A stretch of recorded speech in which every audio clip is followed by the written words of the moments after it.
So Reiki is a universal life force energy. And I know this sounds like really woo-woo, and kind of what is this? But quantum physics have discovered that we are energy.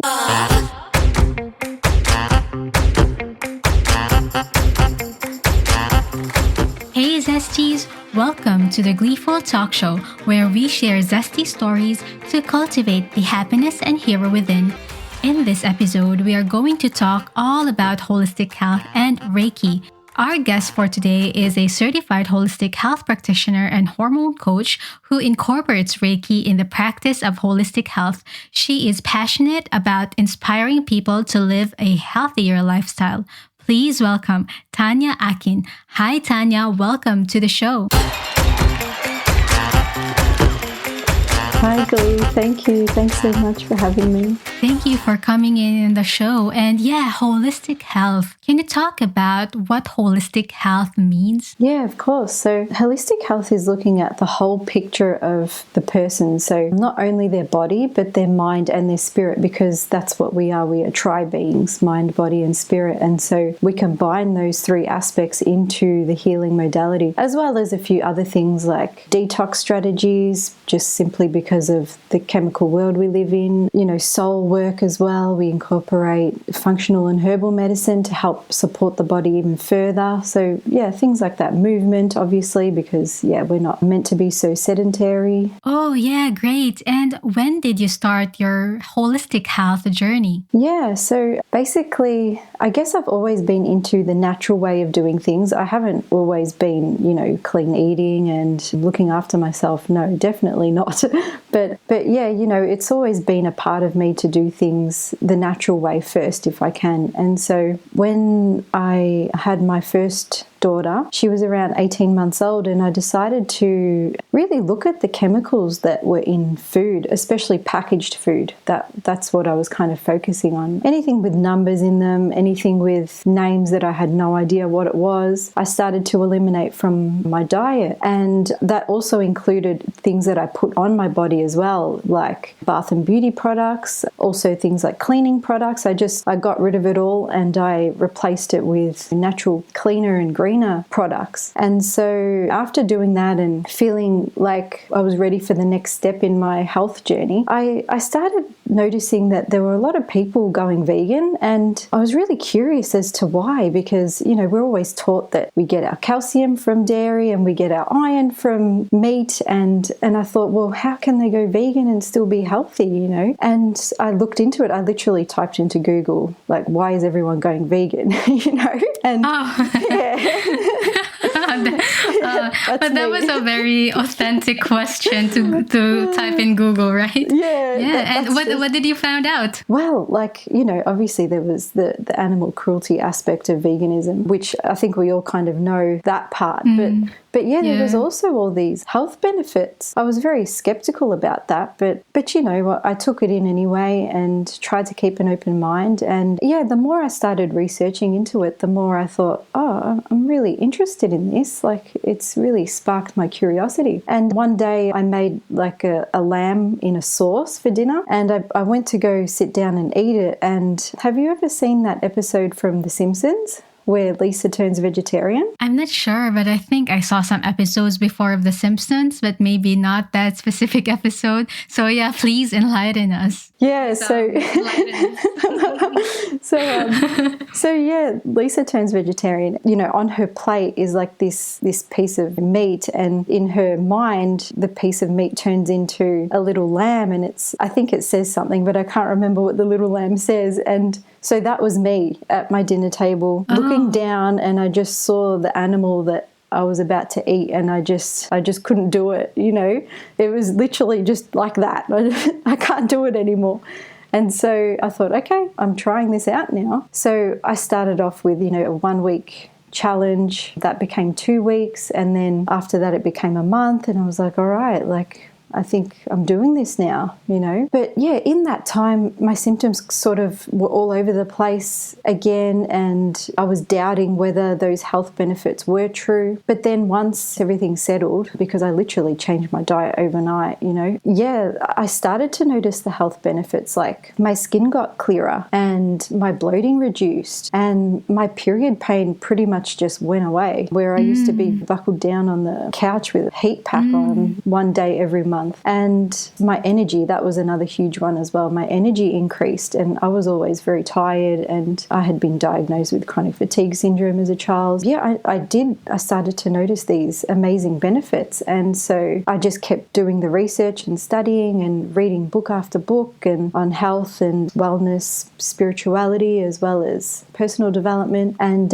then mentor, I guess you could say, or someone that I resonated with at the time, had come out with a coaching certification program. And I thought, oh, okay, not sure if I want to do health coaching, but I love health, and I'm just, devouring as much information as I can, and I just want to take it all in, So I thought, okay, I'll go for it. And yeah, that's where it all started. And I'm still sort of doing the same thing. I still devour, all this kind of health, wellness information, and yeah, just keep going with it. And now I get to see clients and inform them about, how to eat and how to look after yourself in a different sort of way. When you first realized that you wanted to do this holistic health kind of thing, did you convert it right away, or was it such a long and tedious process for you to do it?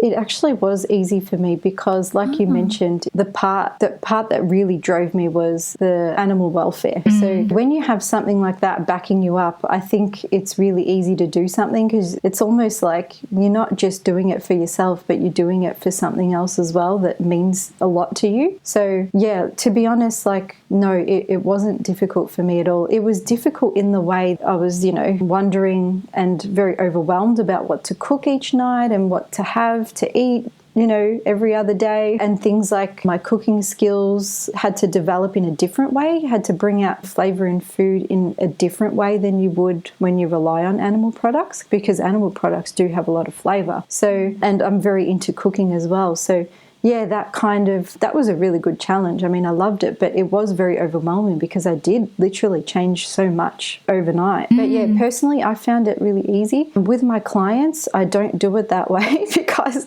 that's the fastest way for people to go, too hard, can't do it, not doing it anymore. Yeah, and then completely stop everything. And, for me, I choose not to eat animals, not only for health, but also for, animal welfare. But I don't put that on my clients, and I don't judge people either for their choices. Like my husband isn't vegan, and that doesn't cause any problems for us. So because we respect each other, and that's what I try to do with my clients too, respect their decision. And also you can still be a healthy person and live a healthy lifestyle if you have a little bit of animal protein at night, for example.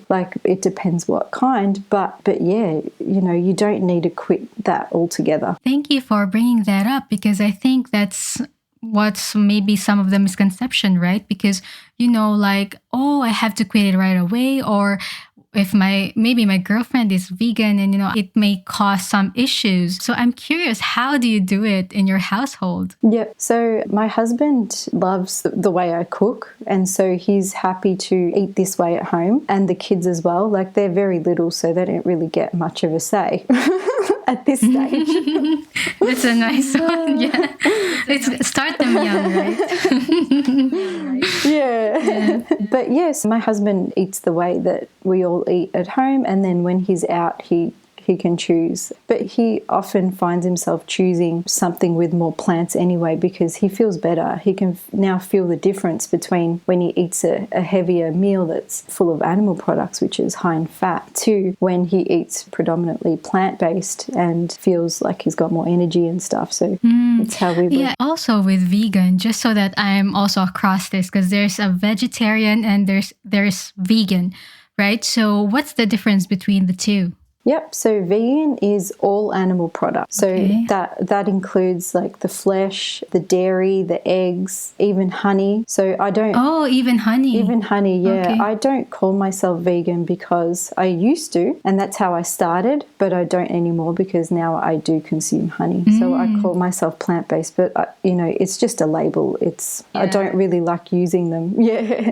But it's easier for people to understand like what you're saying when you just label it, and then they kind of know. But that's veganism. And then veganism is also to take it a step further, where you don't wear wool or purchase any wool, products or anything from an animal, like leather, which is from cow. So it spreads out across to that as well. Whereas vegetarian is only animal flesh you don't consume, and you still have dairy and eggs.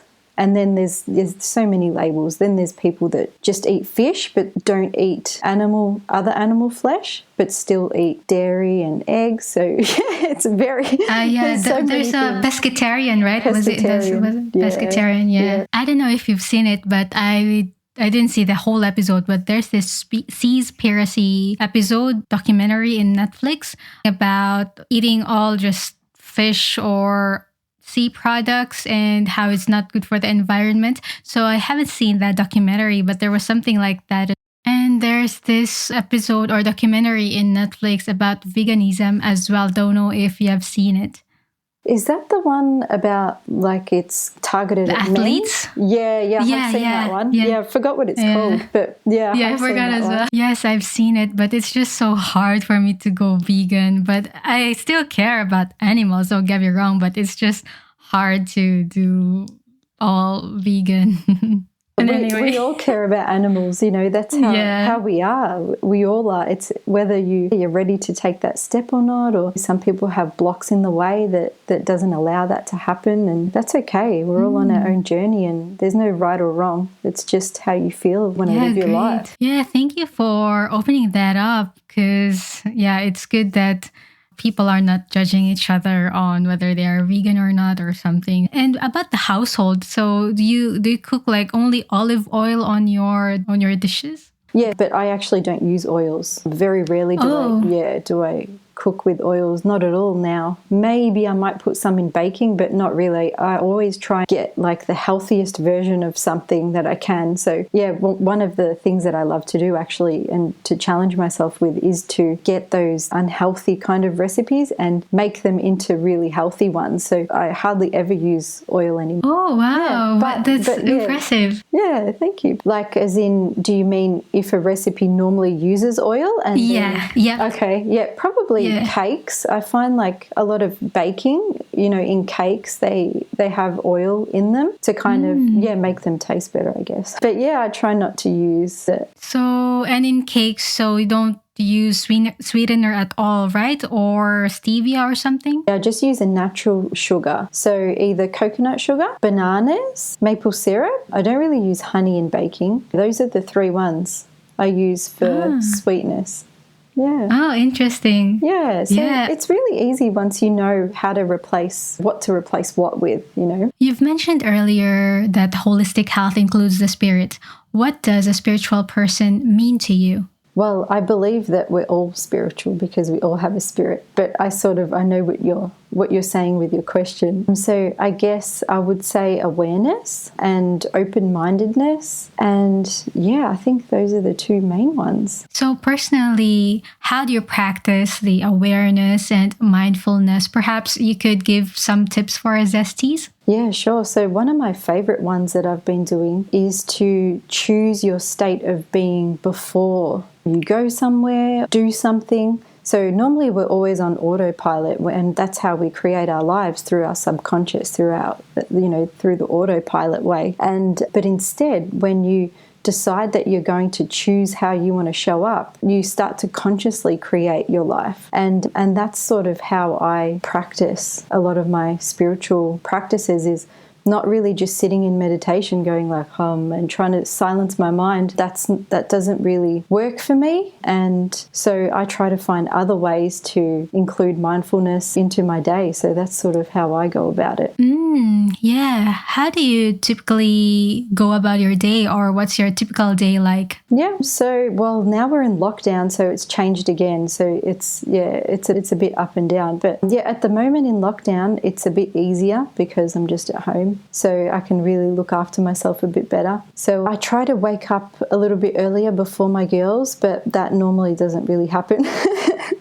I'm trying to get into that routine though. And I always start my day with kind of checking in with spirit, I guess, and I'm starting off that way, setting my intentions for the day. So choosing my state of being, I do that, and I try to think ahead about what I've got planned and try and choose how I want to show up that day. And then, yeah, if my girls haven't woken up yet, I'll either do one of the medical medium meditations. He is a really well known in the health and wellness space, and he's got some meditations out that really help with different ones, like with emotional struggles, cleansing and clearing the body. So sometimes I do one of his meditations, or I'll do some self Reiki as well.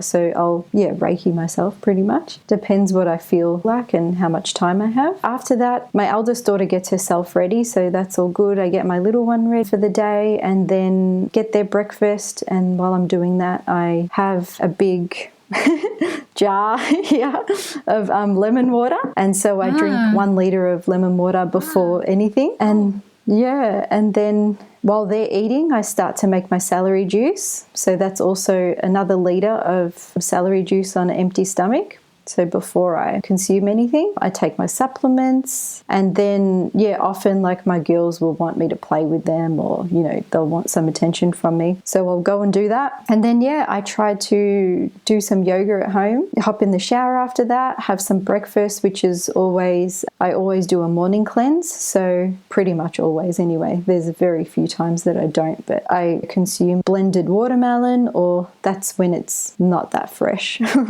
Now that it's winter here, it's not as nice, so I kind of just blend it up and then it still tastes good. The watermelon, or smoothies, or just persimmons are in season at the moment, and they're one of my favorite fruits. Do you know the persimmon?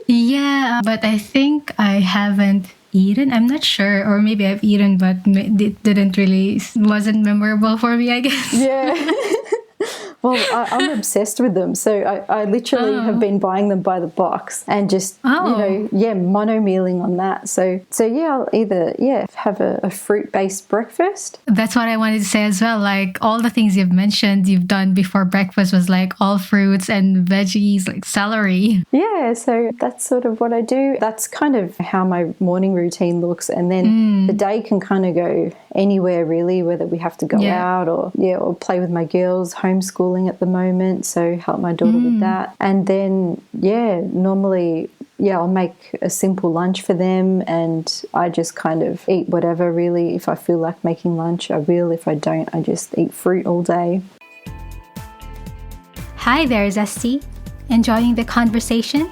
Please don't forget to subscribe and rate this podcast on Apple Podcasts, Spotify, Podchaser, or wherever you listen to your pods. You can also follow the show on Instagram and YouTube, where I share clips and highlights of the episode. If you want me to stay caffeinated, you may also buy me a coffee or two. Just head down to the episode notes to find out how. Now, back to the regular program. I just wanted to ask as well, you mentioned Reiki. So what is Reiki and how does it work? Yeah, sure. So Reiki is a universal life force energy. And I know this sounds like really woo-woo, and kind of what is this? But quantum physics have discovered that we are energy, that we're like, I don't know what this the amount is, but it's like 99.something% energy.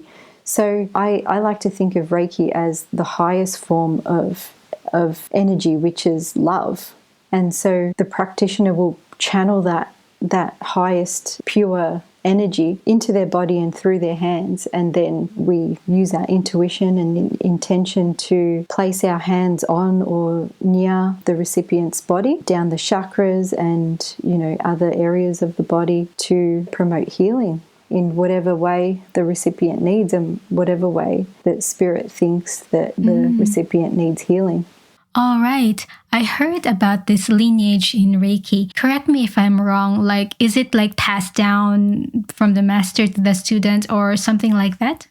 Yeah, it is. So Dr. Usui was the creator and originator of Reiki. And so that's pretty much who I studied. I studied his teachings through my teacher. And then it kind of just goes up the ladder to Dr. Usui again. That's pretty much what the lineage is about. Right.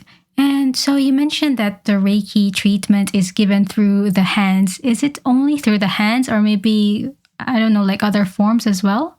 Yeah, I mean, I was taught the Usui method, like we mentioned, and that's through hands. It's also using symbols as well, which are sacred and very powerful. Symbols, different symbols have different things that they do, like powering up or transcending time, emotional balance. So it depends what we pick up on as well intuitively, what the recipient is needing, then we can send through that as well. And that can just give that energy, that loving energy a boost. And how does it feel like, for example, if you do self-Reiki, how do you feel afterwards, if you could share with us? So I guess it kind of depends on everyone. And I've had a few Reiki sessions myself, before studying it as well. And yeah, each time was a little bit different for me as well. But generally you find people feel more relaxed. Yeah, stress just melts and lighter, like a sense of just feeling like, just this heavy load just being, taken off you, which feels really weird. Like the first time I had it done a few years ago, I think she used a different method with Reiki. So it wasn't what I've been taught, but I was thinking, what is she doing? This doesn't seem right. And this is weird. And this is probably like a waste of time and money. And then I left there and it was like I just had this spring in my step and I was like, woo, like I feel like something's just been taken off me. So yeah, I know it's a very kind of, like I said, a woo-woo kind of topic like that, but it works, It really works. Yeah, I think someone just have to experience it because we just describe it and like I haven't done any Reiki sessions, but like someone would just really need to experience it to say what it feels like, right? Exactly. Yeah, exactly. It is something like that. Yeah. And just to have the open-mindedness to kind of give something like that a go because, it is really different to what we're used to hearing. Can it also be administered through online or it needs to be like really physically in the presence of the teacher? Because right now, there's social distancing and lockdown and it's quite hard to do it. Yeah, no, we can do Reiki. We call it distant Reiki or absent Reiki. So there's a couple of ways you can do that too. You can literally do it like I could be giving you Reiki now, like over our call, or you can go about your day and I can set time as the practitioner to send it to you while you're just going about your day. That's not really the way I like to do it because often people that, if you're not sensitive to energy and you haven't had it before, you wouldn't even know that it's happened and then you'll miss it and you'll be like, this was like a waste. So yeah, I rather kind of set up like I would another session and have the recipient lie down like you would in person and go through it in real time. What was the most heartwarming comment that you've received from your clients? Yeah, one client, she was really struggling with stress and having that knot in your stomach and just tension all over the body and not being able to kind of move through that on her own. And yeah, after our session, she said she felt that knot just melt away. Her shoulders had relaxed, the pain in her hips had gone, and yeah, she just felt a lot more relaxed and calm and not stressed anymore. So that was a really nice one because sometimes it doesn't work that way. Like if you've got a lot of stuff going on, I've found if you're like very heavy with emotional baggage at that time, sometimes like you can, definitely go through waves of feeling really good and then dropping again and feeling really good and then getting really tired. And that can go on for a while. Normally, people do feel their best afterwards with a few like dips in energy and mood, and that only lasts a few days. But yeah, if you are carrying a lot, and it's really heavy stuff, I have found that it can take a bit longer and you can have a stronger kind of cleansing, detoxing sort of effect. Is it like the teacher passes on the loving energy to the student, or the practitioner passes on their energy to the recipient? Yes, but not the practitioner's energy. It's like pure energy from spirit, from source, from the universe, from God, from the light, whatever you want to call it. So the practitioner is not the one that's getting drained and using her or his energy, and it's not like that. No, we channel that energy. So we just become a vessel for it instead. Yeah, that's great, because at first I was perplexed on how the energy gets being passed on, but thank you for clearing that up.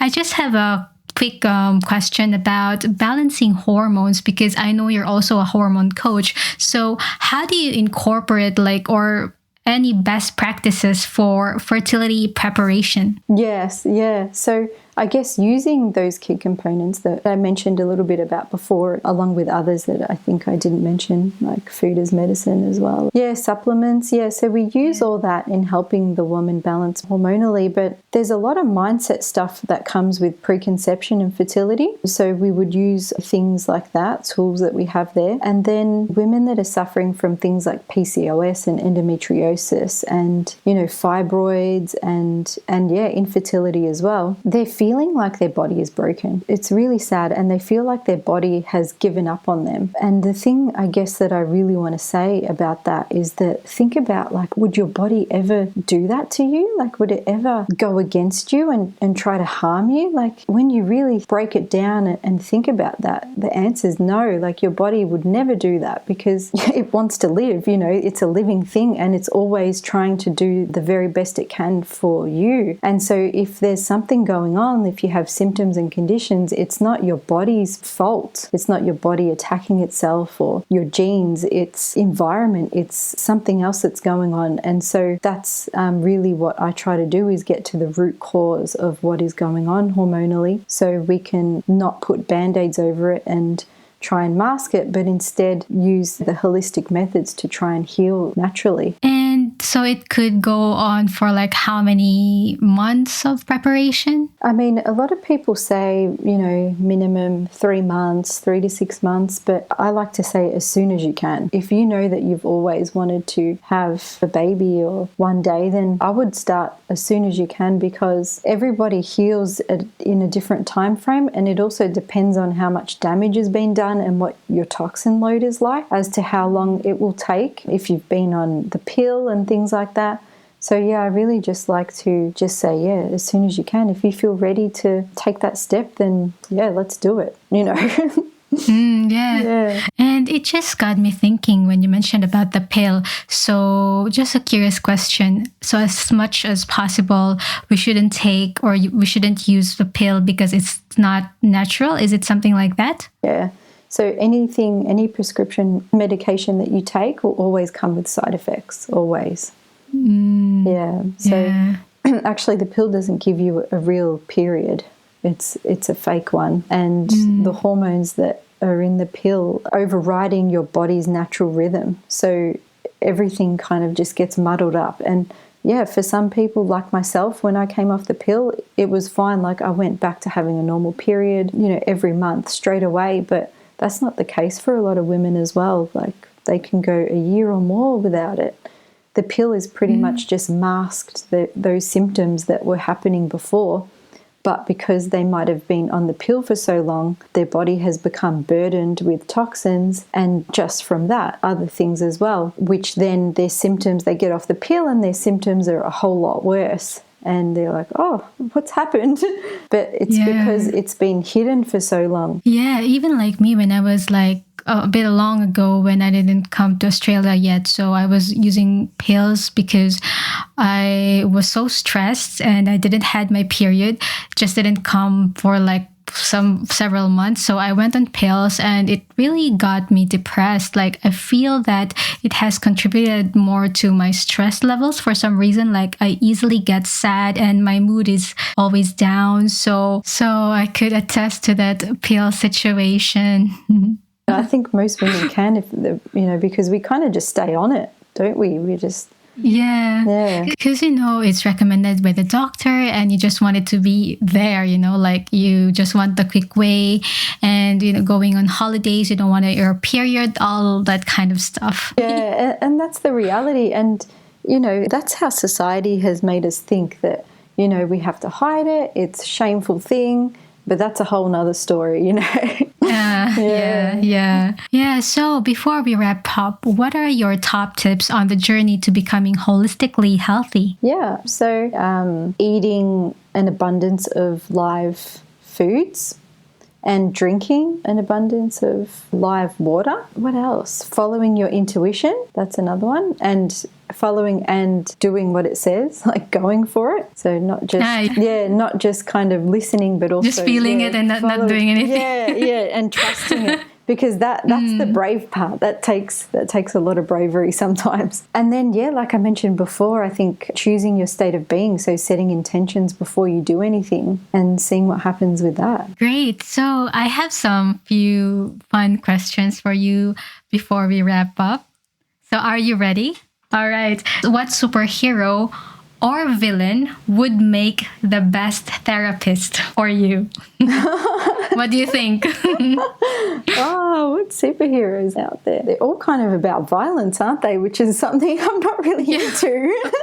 How about a superhero? Like, I don't know. But if you don't have anything on mind. They all kind of fight, which it's not really my thing. How about a lead character on a movie or a TV character? Okay. That would be the best therapist. The first thing that sort of came to mind was, Frozen 2, Elsa from Frozen. Yeah. Like, I don't know if she'd make a good therapist, but maybe she would, because in the second one, she goes through this journey of finding herself, and she lives out her destiny, if you want to call it, or her calling, her true path, she lives that out. And so, I think that would make a good therapist, because they've sort of been there and done that, and then can now kind of help someone else follow their path too. Awesome. And another one, what mythical creature would improve the world the most if it existed? I'm coming up with very odd questions, but I know.